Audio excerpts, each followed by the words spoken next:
ಮೊಸರನ್ನ ಅಂದರೆ ಯಾವಾಗಲೂ ಅನ್ನಕ್ಕೆ ಒಂದು ಮೊಸರು ಹಾಕಿ ಒಗ್ಗರಣೆ ಹಾಕಿದ್ರೆ ಆಗೋಯ್ತು ಅಂದ್ಕೊಳ್ತಾರೆ. ಮೊಸರನ್ನೂ ಇಷ್ಟು ಇಂಟ್ರೆಸ್ಟಿಂಗಾಗಿ ತಿನ್ಬೋದು. Welcome back to my channel. ಇವತ್ತು ಮೊಸರನ್ನ, ಅದಕ್ಕೊಂದು ಬದನೆಕಾಯಿ ಮಸಾಲ ಮಾಡ್ತಾಯಿದ್ದೀನಿ. ಮೊದಲಿಗೆ ಇಲ್ಲಿ 1 ಕಪ್ ಅಷ್ಟು ರೈಸ್ನ ತೊಗೊಂಡು ವಾಶ್ ಮಾಡಿ ಅದನ್ನು ಕುಕ್ಕರಿಗೆ ಸೇರಿಸ್ಕೊಳ್ತಾ ಇದ್ದೀನಿ. 1 ಕಪ್ಪು ಅಕ್ಕಿಗೆ 1 ಕಪ್ ನೀರು, 2 ಕಪ್ಪು ಹಾಲನ್ನ ಸೇರಿಸ್ಕೊಳ್ತಾ ಇದ್ದೀನಿ. ಹಾಲಿನೊಂದಿಗೆ ಈ ಅನ್ನ ಬೇಯಿಸೋದ್ರಿಂದ ಮೊಸರನ್ನ ತುಂಬ ರುಚಿಕರವಾಗಿರುತ್ತೆ. ಈಗ ಇದನ್ನು 2ರಿಂದ 3 ಪ್ರೆಷರ್ ಕೂಗಿಸ್ಕೊಳ್ತಾ ಇದ್ದೀನಿ.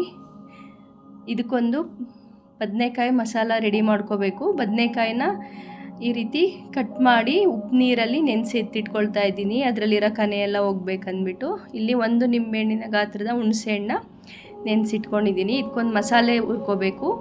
1 ಸ್ಪೂನ್ ಧನಿಯಾ, 1 ಸ್ಪೂನ್ ಕಡಲೆಬೇಳೆ, 1 ಸ್ಪೂನ್ ಉದ್ದಿನಬೇಳೆ, 4ರಿಂದ 5 ಒಣಮೆಣಸಿನ್ಕಾಯಿನ ಹಾಕಿ ಇದನ್ನು 1 ನಿಮಿಷ ಅಷ್ಟೇ ಬಿಸಿ ಮಾಡಿಕೊಂಡು, ನಂತರ ಇಲ್ಲಿ 2 ಸ್ಪೂನು ಕಡಲೆ ಬೀಜ, 1 ಸ್ಪೂನ್ ಎಳ್ಳನ್ನ ಸೇರಿಸ್ಕೊಳ್ತಾ ಇದ್ದೀನಿ.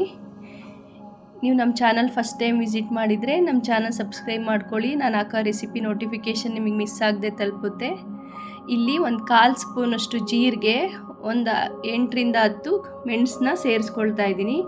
ಎಲ್ಲವನ್ನು ಚೆನ್ನಾಗಿ ಒಂದು ಒಳ್ಳೆ ಘಮ ಬರೋವರೆಗೂ ಹುರಿದು ಒಂದು ಪ್ಲೇಟ್ಗೆ ಎತ್ತಿಟ್ಕೊಳ್ತಾ ಇದ್ದೀನಿ.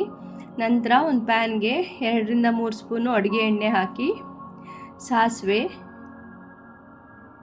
ನಂತರ ಸ್ವಲ್ಪ ಇಂಗು,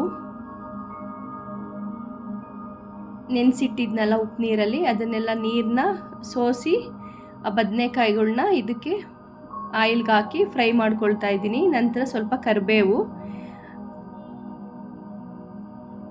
ಸ್ವಲ್ಪ ಉಪ್ಪನ್ನು ಸೇರಿಸಿ ಈಗ ಅದನ್ನು ಫ್ರೈ ಮಾಡಿಟ್ಕೊಂಡಂತಹ ಎಲ್ಲ ಮಸಾಲಗಳನ್ನ ಇದಕ್ಕೆ ಹಾಕಿ ಡ್ರೈಯಾಗಿ ಗ್ರೈಂಡ್ ಮಾಡ್ಕೋಬೇಕು. ಇದು ಸ್ವಲ್ಪ ಅರಿಶಿನ ಸೇರಿಸ್ಕೊಳ್ತಾ ಇದ್ದೀನಿ. ತುಂಬ ನೈಸಾಗಿ ಆಗಬೇಕಂತ ಇಲ್ಲ, ಒಂದು ಸ್ವಲ್ಪ ತರಿ ಇದ್ರೂ ನಡೆಯುತ್ತೆ, ಇಷ್ಟಿದ್ರೆ ಸಾಕು.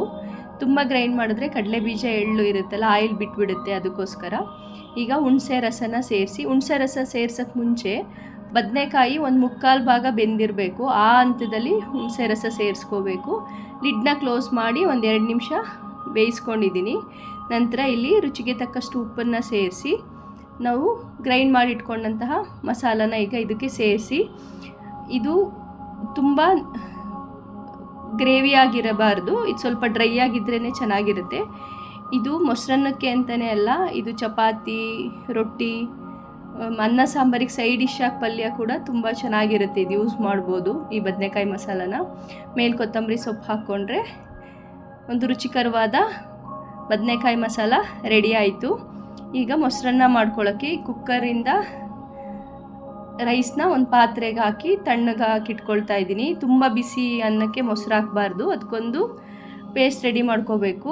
1 ಇಂಚಿನಷ್ಟು ಶುಂಠಿ, 1-2 ಹಸಿರು ಮೆಣಸಿನ್ಕಾಯಿ, ಕರಿಬೇವು, ಸ್ವಲ್ಪ ಕೊತ್ತಂಬರಿ, 1-2 ಸ್ಪೂನಷ್ಟು ತೆಂಗಿನಕಾಯಿನ ಹಾಕ್ಕೊಳ್ತಾ ಇದ್ದೀನಿ.